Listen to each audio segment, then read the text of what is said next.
Welcome back to Hot Mess Espresso, guys. We have Alyssa Scarano on the podcast today, who is a relationship therapist. We've had a couple of them on, and we're going to keep having them on because everyone these days are just, they're working their shit out. So, hey, Hey, I'm so happy to be here. I am too. So, every therapist I feel has like a very unique story as to why they got into therapy, and especially relationships. Like what inspired that? Yeah. So for me, I feel like we're tasked with such a big, question when we turn 18 is who do you want to be? Who are you and who do you want to be in the world? And at 18, it's like you don't even know where your feet are at that point in time. And you know, um Mm-hmm. and I was always told I should go into art. I'm always very creative. And so because that's what everybody always said, like, let me do that. It made sense. And I did. I went to art school my first year of college and I hated it. It just felt really empty. I quickly learned that after like one semester, this wasn't for me. And I definitely felt a lot of pressure from people around me, like, you can't drop out, you can't drop out. And what did I do at 18? I did. I dropped out. And I went to community college back home and I kind of just followed what I enjoyed. And for me, it was reading, and it was literature, and then it was writing. And I kept with the art, but I became very interested in stories, in character development, in the idea of the narrator and where their perception was coming from, prior to even opening the book, or um, whether it was an honest narrator or dishonest narrator. And I just fell in love with the psychology of it and the stories and the themes and the patterns. And from there, I started writing myself, and it gave me a voice that I didn't really feel like I had myself growing up. So I started studying psychology, and I was like, oh, maybe I'll go to school for, be an art therapist. And I was like, no, more time that I just delved into it, that was like, that didn't feel right either. And, I through my own therapy and finding my words and accepting and owning and identifying my own emotions and how much it changed my life, I wanted to help people find their words to their stories and even maybe rewrite them themselves. And so from there, I mean, yeah, that was it. Once I figured it out, I went for it. And then, you know, we have to do all this postgraduate training, and it's funny because I remember being in grad school saying, I'm never going to do family therapy. No way. It's not for me. And then, first job right out the gate, what did I get? Family therapy. And Of course. right. And I loved it. I loved seeing the dynamics in the room, and how everybody related to Mhm. each other, and how, someone's beliefs about themselves really stemmed from the way that the parents were relating to the children, or even extended family members. And so being able to be a force in helping people relate to each other and in a much more effective way, and seeing that kind of transpire in the room right in front of you, it was something that I really became very interested in. And after that, when I left that position and then really was working on an individual basis with people, I realized I was always working with the family, whether they were in the room or not. And Yep. so it just really transpired from like one thing to the next. But I've always been very interested in, providing people a space for them to, be bigger, bolder, embrace who they are, and to be seen and accepted. As a therapist, I feel like am in a position that I really don't take very lightly. Like, I consider this work to be a privilege in a way. And it's sacred, giving people a space for them to, be seen and heard in ways that maybe they've never had that opportunity before. So, Right. I love that. And like you were saying, with the families in the room, whether they're in the room or not, I know a lot of millennials and even like older than that, are doing a lot of kind of reparenting themselves, especially like if they have kids, they're starting to like realize a lot about how they grew up, and they're trying to like break that cycle and stuff like that. But even like within relationships, because obviously like the things that you get told growing up are going to bleed into your other relationships. Can you just like kind of talk about how your childhood trauma like can completely rewire your brain and affect your relationships going forward? Yeah, I mean, absolutely. I think it's based on really just how we learn in general, right? We integrate information from our experience, right? Both internal and external to make sense of our world. So if you're breaking that down really simply, it's like, okay, if I touch the stove, I'm going to get burned, right? But we do the same thing on these really like just even energetic levels of how our caregivers, our attachment figures, our parents relate to us, whether we feel like they are connecting with us or not, or if work is more important and we feel really lonely, like that could develop into an association of I'm not important, right? If there's not enough of that other connecting time where a child feels like they matter or that they're significant. And so repeated, incidences of slights or rejection or abandonment, they become the child's understanding of the world, beginning with how they're treated or how they integrate information from their childhood. And then as far as like how it carries over, is it kind of becomes this lens that you look through, in your world, right? If I was abandoned or I experienced feelings of abandonment growing up, then how do I know over and over and over again there's a fear that like it's going to happen again and again and again, and sometimes we even like recreate that pattern without even realizing it. So We love a good self-sabotage. Said no one ever. How does like attachment styles, especially since people are talking about attachment styles more, and it's almost like the newest like what's your zodiac sign? It's yeah. what's your what's your attachment style? Are attachment styles between like anxious and avoidant, are those kind of developed as you grow up, or is that more of a kind of predisposed kind of thing? Whenever I think of predisposed, like something like, is it more biological? I wonder, I Hmm. think it's too hard to really tell what's what. Is it just one thing? I think it's many, right? I think that that's where we get into like generational pattern territory, right? Because can we really say it's Hmm. predisposed, or like did mom and dad experience that? And because they've experienced that, I'm already like being surrounded by that, you know? And because that's what Yeah. happens too, and we become parents, it opens up the whole box of stuff that we went through when we were children, and what was my relationship with my mom or my dad like. And if I was told, whether explicitly or implicitly from my parents, like I'm not good enough, like what if I'm not a good enough mom or a good enough dad? What makes me think I could even do this Hmm. type of thing? That's something that I see a lot when I work with my new parents or married couples that have children. I often see that as well. No, I that tracks. I like completely forgot what I was gonna say. Like I had a well thought out response, and then my brain was like, nope. But sorry, my cat is literally using the back of my chair as a like we talked off camera about distractions. Like my cat is currently using the back of my chair as a scratching post. It's fine.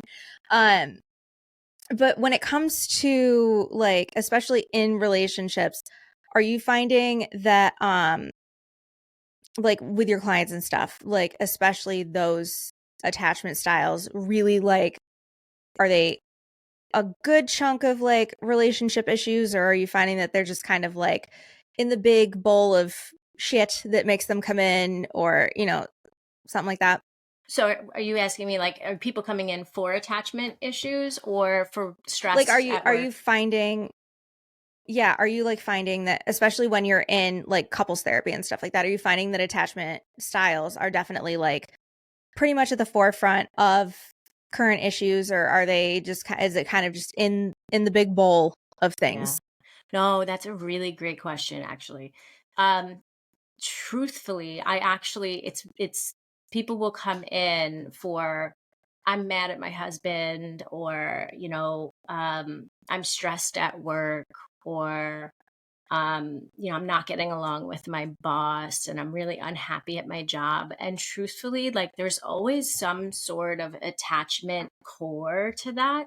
Like for Mm-hmm. example, if someone's coming in and maybe they're mad at their husband, but we actually look at the dynamic and what's going on, like, sure, there are things like happening within the dynamic, right? That would lend a hand to like why you're so pissed for sure.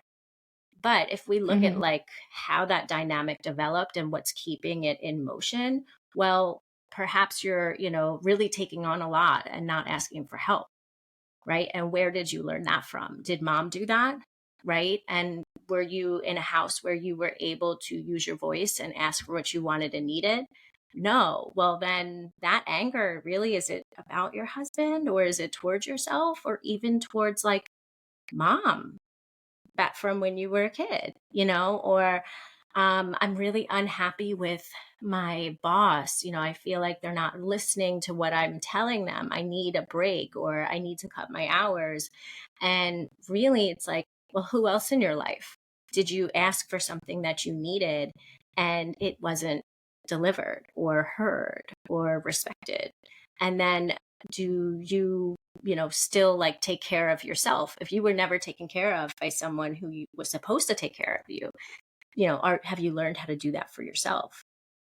So like I said, I think it sometimes comes that like it's some sort of issue that's very prevalent and loud in somebody's life, but it does have roots. Like one of my sayings, one of my little isms is, you can't light a match on fire just by holding it on in your hand. It has to strike up against something. So if something sticks to you, Yeah. like the way your boss spoke to you, it's because there's something sticky there for it to stick to. So, you know, in my world, it's like, okay, a lot of people are always like, Alyssa, is everything always something? And I'm like, yeah, sorry. Yes. It's kind of like that meme from It's Always Sunny with like the red dots everywhere and the guy just like looking crazy. And it's literally how therapy, like for me, feels sometimes. I've gone in and bitched about something, and then all of a sudden I've done like the rabbit hole deep dive, and I'm like, oh, it's something that like my dad randomly did that like I'm now remembering from when I was like 12 that has spilled into this. Like, what the hell? And that's why I love therapy, because it really dives in, because it's never really like a current, it can be a current problem, but it's never really just a current problem. it's there's always something deep seated in the back. Yeah, well, because if something bothers you or bothers us, it bothers us for a reason. And truthfully, I feel like that even deserves a certain amount of validation, like right then and there. If it bothers you, it's because it bothers you, and there's a reason that it bothers you. Yeah. I think we spend so much time as human beings like trying to kind of self-invalidate, because we try to be so like normal and good all the time. So like if we're upset about something, we're just like, well, I'm just being dramatic about it, or some like feelings are valid. Like you shouldn't wallow in it. But if you feel some type of way about something, it's okay. It's okay to feel like recognize it, validate it, and then, work on fixing it. But I feel like we definitely, especially like, just me, myself, and I, we definitely tend to be like, you're being dramatic about this. Like, get over it. You just need to get over it.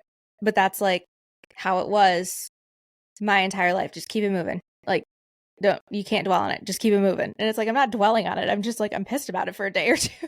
Yeah. Yeah. But even that, right? Like there's a learning somewhere that was like, I shouldn't feel this way, whatever way that I'm feeling. It's bad that I feel this way, or Mm-hmm. it's an inconvenience. And like, it's when in reality, it's like, no, maybe something really was bothering you. And when you're a kid, like the things that, we as adults look back on is like, okay, like my son, like, Jude, it's not a big deal. Put your shoes on. Like, we got to go. Like in his world, that's a really big deal because he doesn't want to stop playing, but it starts when we're young with the things that are huge to us. So, but yeah. Yeah, no, 1,000%. Because I mean, I don't have kids, but I have a nephew, and there's some times where I'm just like, dude, like we got to do this, and he's not thrilled about it, and I'm like, I gotta remember, like he doesn't have all the life experience that I do. Like he's not gonna just get over it. Like we gotta work with it. Like I know you don't want to XYZ because you're having a lot of fun here, but like we gotta go. Yeah. Well, and I feel like, and I'm sure you've seen it, like, it's not just the way you grow. There's, mental illnesses and stuff like that that contribute to a lot of reactions and stuff like that. Um, do you find that it's that extra layer may make it like easier to help them work through it, or like a little harder, as weird as that question is? Yeah. So like if there's a pre-existing mental health Yeah, diagnosis, like yeah. for like bipolar or something like that, especially if somebody's coming into therapy and like trying to I feel like they're more self-aware and they're more kind of like willing to paint the Yeah. picture. Yeah. Well, it's true. I mean, if someone is in experiencing some pretty intense symptoms, like with bipolar disorder, if the symptoms are not under control, we can't get to Hmm. some of the deeper stuff that's causing all of this bleeding. We have to first kind of Hmm. control the bleeding, and make things more manageable so that we can do the deeper work. So there's, I mean, and really we're doing that all the time, but it's, sometimes if someone's coming in and they're really struggling with the mental health symptoms with a diagnosis like bipolar disorder, like it's Hmm. really important that we're, doing what we can to, decrease that severity so that we can, really start to make sustainable change. It does make it harder, but I think it's also a representation of like how long someone might have been struggling for without having the support that they needed, and how much potential trauma there is that they're coming in with, that they're struggling to that degree. So, Right. Now, we had kind of briefly talked off camera about like rewiring your brain using like a relational lens, especially when it comes to relationships, but also individually. Like, can you kind of elaborate on that? yeah, yeah. So, a lot of relational trauma, attachment trauma, or even just childhood trauma that creates our worldview, maybe a low sense of self, or even just a lot of negative self talk or self sabotage. That comes from not having had experiences in relationships where we felt seen, heard, accepted, where we had to make ourselves smaller, or we couldn't use our voice. And so what relational therapy is it's actually providing clients with a real time example in real life, even if it's just for an hour a week, of someone, sitting with you in your experience without judgment, without um, asking you to change your language to, any sort of modification other than just showing up who you are as you are. And I'm going to sit with you and provide an experience of you being just wrapped in support and grace, and helping you rewire the experience of like I'm too much, or I am bad, or I am wrong, to like, you know maybe perhaps I just never had this experience of being heard before, seen before. You're providing that to a client in real time, which is the exact opposite of maybe what they've experienced. Does that make sense? That makes perfect sense. And we were also kind of talking about protective wiring. Does that kind of also have to do with it? Like you've done it to keep yourself safe because of the how scary it is to be vulnerable and open up and be like, yeah, I'm Yeah. feeling like this, especially with like, rejection sensitivity or something like that. Yeah. Um, is that kind of along the same lines? Yes, absolutely. I mean, I have so much respect for my clients. Like, one of the things I often say is like, even our most unhealthy behaviors, right? And we all have them, no matter who you are. We all have these just things that we do, right? Hmm. They're there for a reason. To like, I have so much respect for my clients' defense mechanisms, because I can't just tell you like, open up the door to your home and let anybody in, and into your fridge and into your bank account. Like, no, those protective mechanisms are there for a reason. They functioned for a purpose. They are the reason that you, thank God you had them. They helped you survive. But it's just not working anymore, because now what's happening is like you're completely isolated and you feel alone Hmm. because no one can get in, not even people who are, may be really good for you, right? And that those patterns show up like in many different. I'm laughing because of the cat. I know you gave me warning before, I but literally I'm just over here like, dude, can we not? Yeah, this is my problem child for the last couple of weeks. It's fine. Everything's fine. But yeah, go on. Sorry. no, that's okay. That's okay. But yeah, I mean, I think the thing is, we all have those mechanisms for a reason. They helped us survive, and so I think the thing is again, if we're looking at symptoms, we have to stop the bleeding before we can do the deeper healing work. So before I can tell somebody like, okay, let me into your home, like there's a little bit of there's trust that has to be built. There's safety that has to be built. And so it does take time, but it, relational therapy, actually rewiring the experience of what it means to be vulnerable with another person can provide you with the opposite experience of what you grew up. That yeah. It's scary when you start getting into like healthier people, healthier coping mechanisms because you're like it's almost like you're dropped into the middle of nowhere and they're like, "Okay, land nav your way out." And it's like I don't even know what way north is. It's terrifying. Yeah, well, because you're so used to life being another way, right? You're so used to maybe Mhm. people leaving or people rejecting you, or so to be met with the opposite, I'm sure it's like alarm bells go off. So, but having somebody who understands and 1000%. respects that with you, like, and can sit in that space and acknowledge that, like, even that, imagine having that, like, yeah, okay, totally get it, you know? Yeah, I've always kind of had like I guess a one-liner where I've said there's safety in chaos because you know it.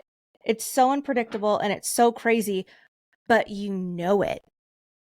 And it's like, there's predictability and unpredictability in a way too, where it's just like, I at least know how to handle this. I don't know how to handle easy and no drama and, non-toxic and stuff like that. I'm just over here like, when's the other shoe gonna drop? And, that spirals into self-sabotage and everything else and blah, blah, blah. It's a grand time. Grand time. But now that Max is done making his guest appearance, what has been some of the most surprising things that I mean, obviously you've kind of seen a lot as a therapist, but what are some of the most surprising things you've seen with like connecting the dots with clients? It's a great question. I mean, the thing that's on the tip of my tongue, and I'll always go with what's just right here versus like, you know, Hmm. thinking about it. Sometimes that's exactly the right answer that people need to hear.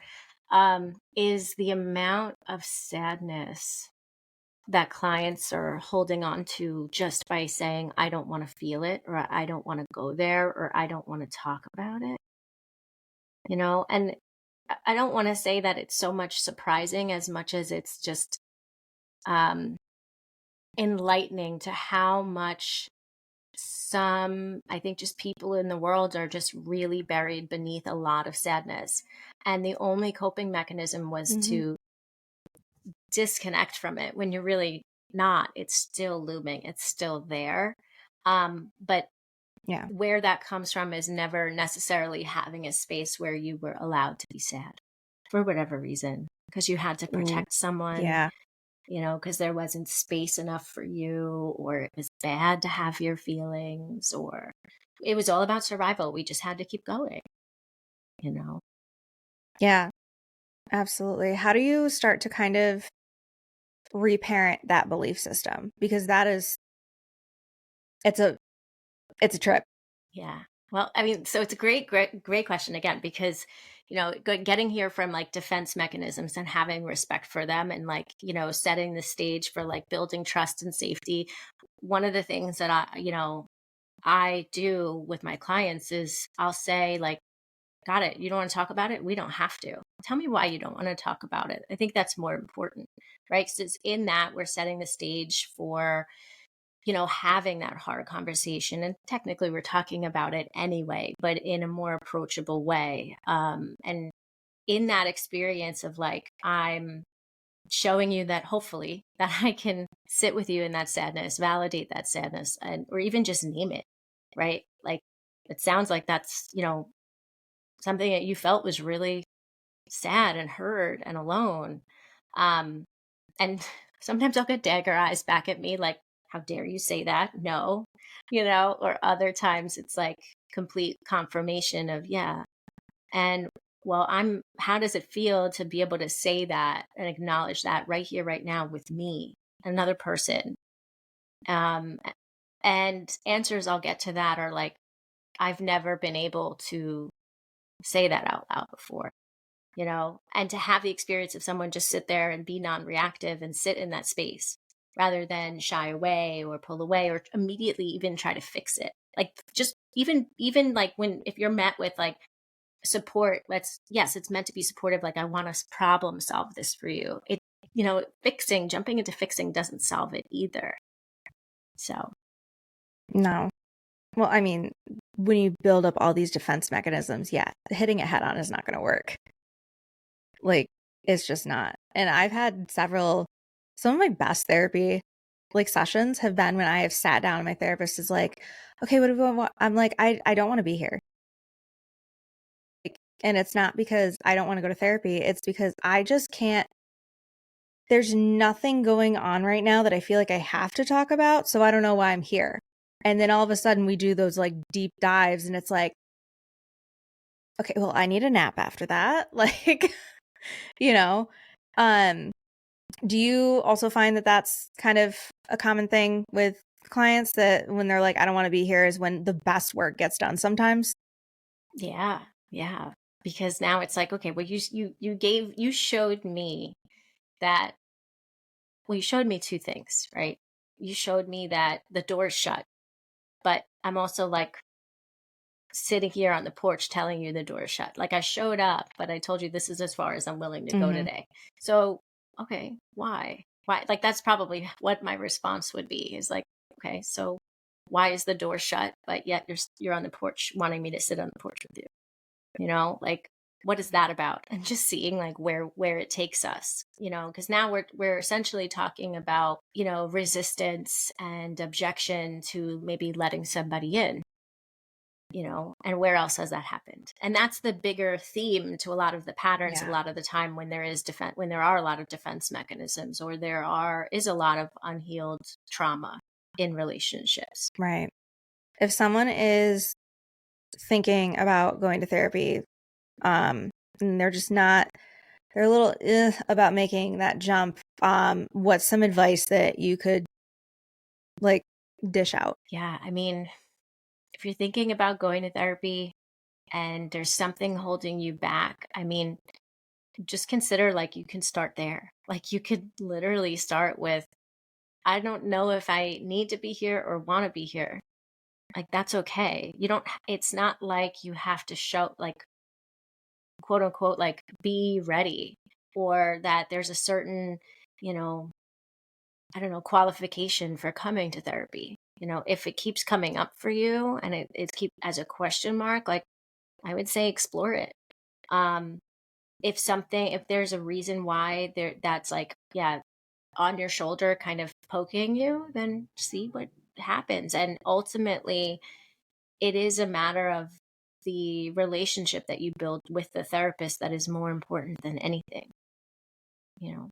I swear to God, trying to find like a therapist you click with is like speed dating. Mhm. It's like, okay, I'll give it like 2 or 3 times, and then like if you click, you click. But I mean, that's what I tell a lot of people that ask me about therapy. They're like, well, I'm thinking about it, but like I don't want to go. I'm like, the fact that you're thinking about it is the biggest step, because you're no longer in denial that you don't need it.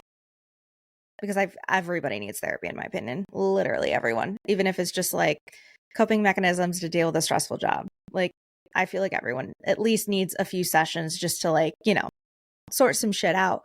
But what has been some of your favorite parts of being a therapist, especially when it comes to like relationship and family? Yeah. For me, it really is working through a lot of that childhood trauma. Like it's knowing that I potentially, right, can help someone feel seen in ways that maybe they have never been seen before. For me, that's Yeah. just, it's really I don't know, it's just really powerful work. Sometimes when I'm sitting with my clients and I can tell, like I can it's a very interesting thing when we talk about like what's actually happening in the therapy room. Um, but there Mm-hmm. are times that I am literally feeling what my client is feeling. And to Yeah. sit with them in that space and to know that just doing that is helpful for them is like I know that I'm making an impact in the world in that, you know? Um, and it we think about like what therapy is like to piggyback off something you said, which is like, you know, everybody maybe needing therapy or it's okay to go to therapy, is that at the end of the day, it's really someone just to listen to you Yeah. know, on a deep level, like not just listening. Because you can vent to anybody. You can vent to, I mean, maybe you can't. Actually, Yep. I'll take that back. But we don't always have people that will listen without like jumping into fixing or saying, don't think that way. But you can vent, you know, as an option if you have someone in your circle. But therapy is listening on a deep level. We're listening for the things that you aren't saying or the word choice that you are using to describe your experience, and um, you know, meeting you with curiosity, and trying to understand and wanting to really see you. And part of that work is being, the way I describe it is like, you know, I'm not, my client is maybe in the dark cave, right? I'm not on the Mm-hmm. outside of the cave. I'm in the cave with you, feeling the darkness, feeling the heaviness. Like my butt is wet right next to your butt sitting in the wet ground. Like, and the difference Right. is like, you're not alone anymore in the cave and can see the light. So I'm trying to get you to just see the light. Just look up a little bit. Or even if you can't, like I'm right here with you in the darkness and I feel it too. And that in and of itself, I think, is what I find to be very rewarding. Yeah, that I just got goosebumps with that one, honestly. But to kind of jump off of like you're feeling the things too, how do you A, not bring work home? And B, how do you take care of yourself, especially when I'm sure as a therapist, you have heard some horrifying backstories. So how do you make sure that you're whole at the end of the day and not taking work home with you? Yeah. So if I use that cave analogy again, right? For Hmm. me, it's like very compartmentalized. That's the only way I can really describe it. So when I'm at work, I'm at work.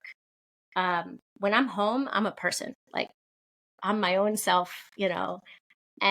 But when I'm at work, I'm in that mode, like you know, I'm in the cave and with you, and at the same time there's all these acrobatics that are happening. Like I'm in the cave but I'm also climbing out and coming back in. Like I'm climbing out and noticing, moderating, like, and monitoring what's happening for me when I do go back into this cave with this client.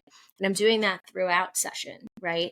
Back and forth in Hmm. between, like what's coming up for me, is that useful here with this client? How much of this feeling that I'm having as I'm sitting in this cave, is it really the client's or is it mine?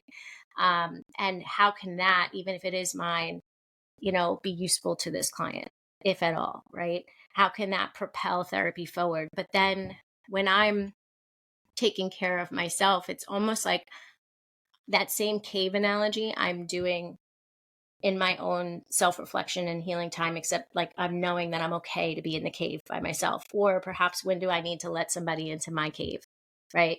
I know. Oh. And then yeah, so as far as like, you know, taking care of myself in between sessions, because it is a lot when you think about how many hours we spend working, right? And how many Hmm. days, and I mean, we spend more time with work than we do in our personal lives. And when you as a therapist are seeing, like in most agencies and clinics, you have a 35 client to 45 client caseload. So that's 40 hours a week on average of really heavy, Hmm. hard, painful things that you're listening to, right?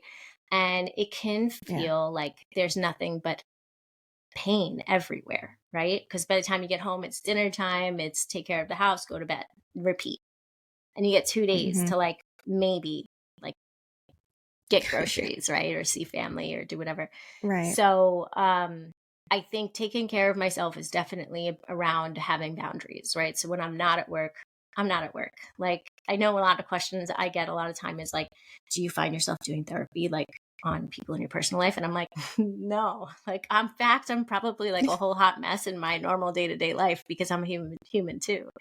Um, Yeah. and so when it comes to, taking care of myself, it's taking that hat off when I'm not at work. And it's surrounding myself with things that bring me joy. So perhaps it's, Christian music, or just because it's light, and there's joy in it, or watching Friends for the Mhm. 3 millionth time, Look, we love our comfort shows, okay? One Tree Hill will Yeah. always have a special place in my heart. Oh, yep, yep, yep. Like whatever it is that makes me laugh, or whatever it is that makes me feel light, like, Mhm. just in general, like surrounding myself with those things that feel good, you know? Yeah, and that's such a healthy take on it. To kind of I have a friend that's a therapist, and I'm like, how many times do people like, even when like dating, like when, they're asking what you do and you're like, oh, I'm a therapist. And then they're like, oh, you're going to psychoanalyze. And it's like, she's like, no, you're not paying me to like look into your whatever.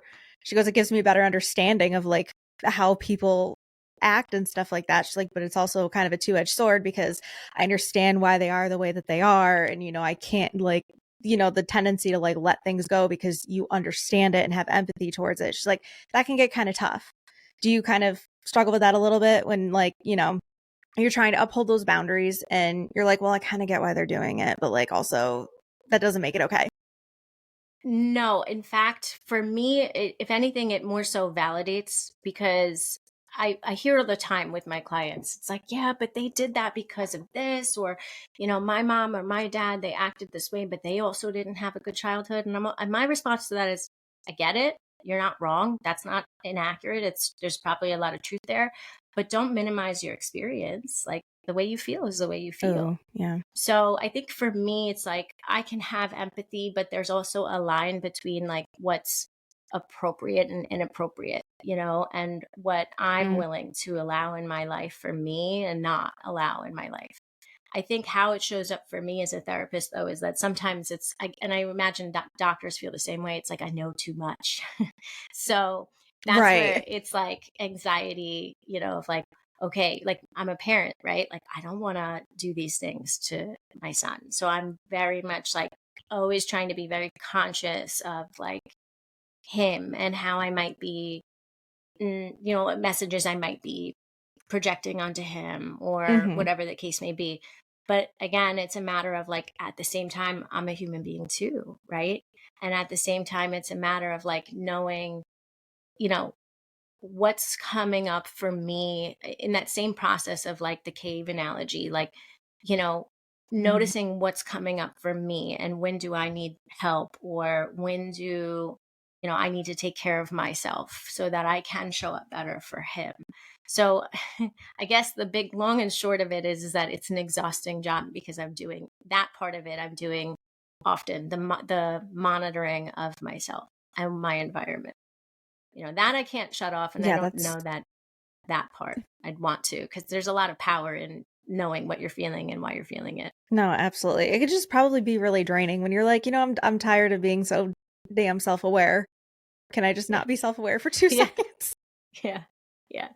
My favorite thing, especially, it's funny because everybody's like, what do you do to take care of yourself? And then my answer often is very much the same. But one of the things I didn't tell you is like, I really do like silence. Like, I love it. I very much appreciate it Mm, because there's always stuff coming through my ears or there's stuff playing in my head.